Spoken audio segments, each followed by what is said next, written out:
Mga kahuwan, panoorin ang video na ito upang alamin ang pinaka-latest na balita tungkol sa lagay ng panahon at bagyo update today.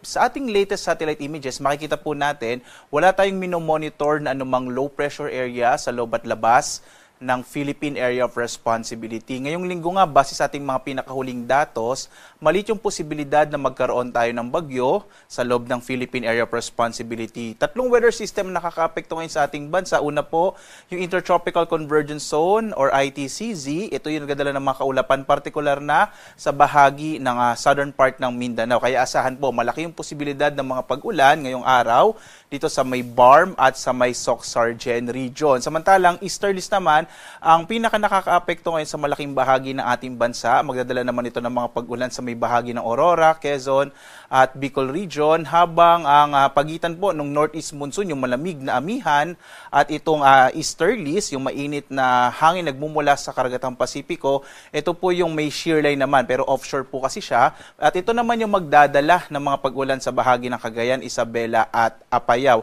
Ang malaking bahagi ng ating bansa sa Metro Manila, na labing bahagi ng Luzon at Kabisayaan, makararanas naman ngayong araw ng generally fair weather. Pag sinabi po natin fair weather, maaliwalas na panahon sa malaking bahagi ng ating bansa, kasama dito sa Metro Manila, pero posible pa rin yung mga localized thunderstorms. Kung magkakaroon man po ng mga pag-ulan, hindi natin ito inaasahang malakas at hindi rin natin ito inaasahang magtatagal.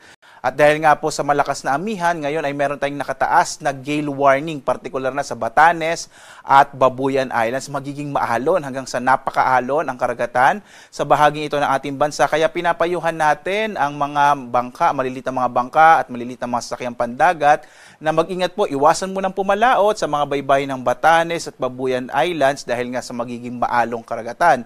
Samantala, sa kanlurang bahagi naman, partikular ng Northern Luzon, inaasahan natin na katamtaman hanggang sa maalon naman yung magiging karagatan. Sa iba pang bahagi ng ating bansa, mag-ingat na lamang po, bagamat walang gale warning sa nalalabing bahagi ng ating kapuluan. Mag-ingat po kapag mayroong mga localized thunderstorms na kung minsan nagpapaalon ng karagatan. Samantala, narito po ang ating inaasahang magiging lagay ng panahon sa susunod na 4 na araw hanggang Sabado po ito. Una po, magpapatuloy yung paglakas ng hanging amihan, partikular na sa may Northern Luzon. Nagsimula na po ito sa extreme Northern Luzon. Kaya inaasahan natin magpapatuloy itong gale warning sa mga sunod na araw. Bukas, asahan naman po ang mga pag-ulan sa may bahagi ng Mindanao, dulot ng ITCZ, muli pong iral ng ITCZ or Intertropical Convergence Zone sa malaking bahagi ng Mindanao. At gayon din sa may silangang bahagi ng Luzon at Visayas, epekto ng ITCZ, gayon din ng easterlies at ng shear line. So, yung tatlong weather systems po natin ang magpapaulan dito sa may bahagi ng Mindanao at silangang bahagi ng Luzon at Kabisayaan. Pagdating po ng araw ng Huwebes hanggang Sabado, posibleng mabawasan yung epekto ng ITCZ pero magpapaulan pa rin ang shear line o yung bangga ng mainit at malamig na hangin, maging ang easterlies sa may bahagi naman ng silangang bahagi ng Luzon, partikular na nga sa Bicol region, gayon din sa Aurora, Quezon, at maging sa ilang bahagi po ng Northern Luzon, ang magpapaulan naman dyan ay yung hanging amihan, posibleng mahina hanggang sa katamtaman yung mga pag-ulan. Pero makikita po natin sa pagpatuloy ng linggong ito ay malaking bahagi na ating bansa ay makararanas ng mas maaliwalas na panahon, generally fair weather. So pag sinabi po nating generally fair weather, malaking bahagi ng ating bansa ay magkakaroon ng maaliwalas na panahon, bagamat posible pa rin ang mga localized thunderstorms na hindi naman natin inaasahang magtatagal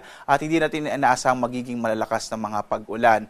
Inaasahan din natin na walang mabubuong bagyo sa loob at labas ng Philippine Area of Responsibility hanggang sa susunod na 3 hanggang 5 araw.